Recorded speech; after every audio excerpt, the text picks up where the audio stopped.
Hello दोस्तों, नमस्कार। आज हम लेके आए हैं आपके लिए प्रायोरिटी सेक्टर की एक केस स्टडी जो कि यूजफुल रहने वाली है आपके जेआईबी, सीआईबी और प्रमोशन एग्जाम के लिए। क्योंकि पीएसएल में से एक क्वेश्चन हमेशा आपके एग्जाम में आता ही रहता है। तो दोस्तों, सबसे पहले केस समझते हैं। देखिए, यह डेटा दिया हुआ है और ये डेटा जो दिया हुआ है एडजस्टेड नेट बैंक क्रेडिट का और साथ साथ में सीईओबी का, credit equivalent of balance sheet exposure का। और ये 6 बैंक दिया हुआ, करोर्स में यहाँ पे वैल्यू फिगर्स दी हुई हैं। एएनबीसी इस कॉलम में दिया हुआ है, सीईओबी इस कॉलम में दिया हुआ है।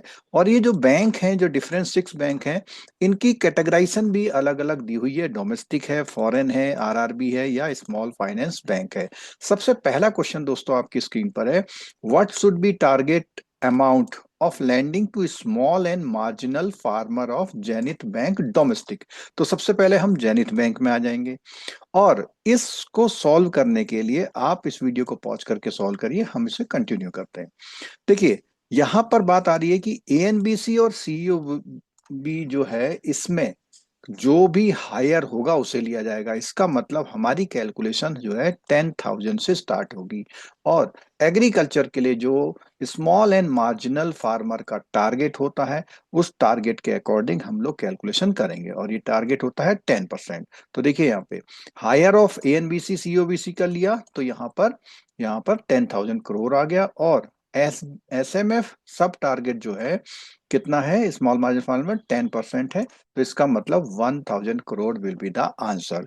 इसी केस पे हम दूसरा क्वेश्चन लेते हैं दोस्तों, what should be the target amount of landing to priority sector at Axis bank. अब बैंक बदल गया है, एक्सिस बैंक डोमेस्टिक है। तो यहां पर देखेंगे जो भी हायर होता है उसे लेंगे।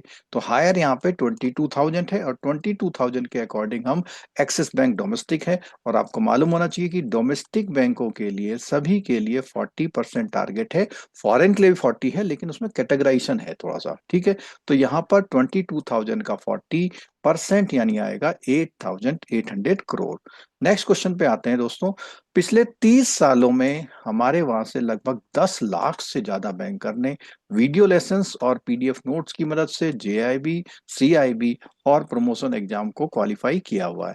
दोस्तों, ये सब जानकारी आपको nstourschoolofbanking.com पर मिल सकती है और या आप मोबाइल एप्लीकेशन से भी इन कोर्सेज के बारे में जानकारी ले सकते हैं। तो दोस्तों, अगले क्वेश्चन पे आते हैं, क्वेश्चन नंबर 3 पर। What can be the maximum target amount of landing to export sector by global bank foreign less than 20 branches. तो यहाँ पे आपको देखना होगा कि जो फॉरेन बैंक हैं जिनकी ब्रांचें लेस देन 20 होती है, उनके लिए एक्सपोर्ट सेक्टर में टारगेट जो होता है थोड़ा ज्यादा होता है हमारे नॉर्मल बैंकों से।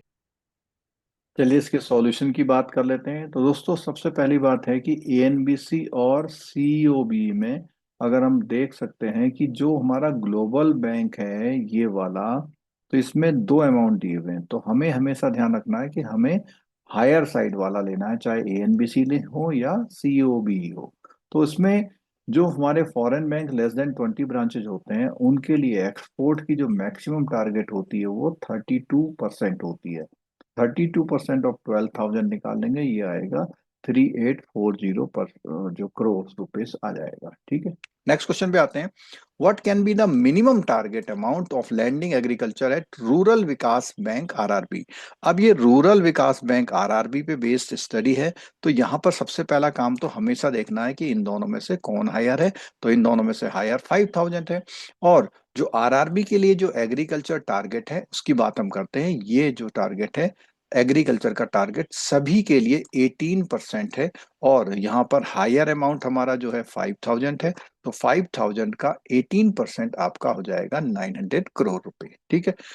दोस्तों, हमारा इंटरेक्टिव लाइव बैच चल रहा है। इस लाइव बैच में आपको सारी लाइव इंटरेक्टिव क्लासेस मिलती है, रिकॉर्डेड मिलती हैं। और इसमें जेआईबी में एमसीक्यू जो है सर के डेवलप किए हुए हैं और सीआईबी में केस स्टडी और एमसीक्यू। और ये जो है इस समय स्पेशल ऑफर में आप अवेल कर सकते हैं। इनका लिंक नीचे डिस्क्रिप्शन बॉक्स में दिया हुआ है।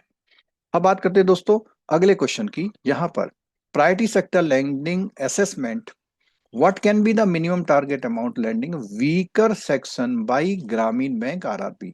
तो ग्रामीण बैंक आरआरबी है, वीकर सेक्शन है। तो सबसे पहला काम तो हमारा इन दोनों में से जो भी हायर होगा उसको लेने का होगा। तो इसमें हम अगर देखते हैं तो इसमें जो हायर अमाउंट है वो हमारा अमाउंट आ जाएगा 5,000। ठीक है। अब बात आती है वीकर सेक्शन। तो आरआरबी के लिए वीकर सेक्शन का जो टारगेट है वो है 15%, ध्यान रखिएगा। तो 15% के अकॉर्डिंग यहाँ पर ये वैल्यू आ जाएगी आपकी 750 करोड़ रुपीस। ठीक है। नेक्स्ट क्वेश्चन पे आते हैं। What can be the minimum target for amount of landing to micro enterprises by the Sunrise small finance bank. चलिए इस क्वेश्चन के सॉल्यूशन की बात करते हैं। तो माइक्रो एंटरप्राइजेज के लिए जो टारगेट रखा गया है वो है 7.5%। और हमारा जो इसमें सनराइज स्मॉल फाइनेंस बैंक है 8,000 से 8,500, तो हमारा हायर अमाउंट लेंगे और उसका 7.5% कर देंगे। तो 6,375 करोड़ रुपीज जो है हमारा पीएसएल का जो यहाँ पे अचीवमेंट इसको करना होगा। तो ये हमारा जो लेसन है, आपको अच्छा लगा तो आप इसे लाइक करिएगा। और अगर आपने इसको अपने दोस्तों के लिए बेनिफिट देना चाहते हैं उनको शेयर करिए, चैनल सब्सक्राइब करिए, बेल आइकन दबाना मत भूलिएगा। आप सब लोग इस लेसन को देखने के लिए आए, आप सबका बहुत बहुत धन्यवाद। मिलते हैं दोस्तों ऐसे ही और एक इम्पोर्टेंट केस स्टडी के साथ। Thank you so much.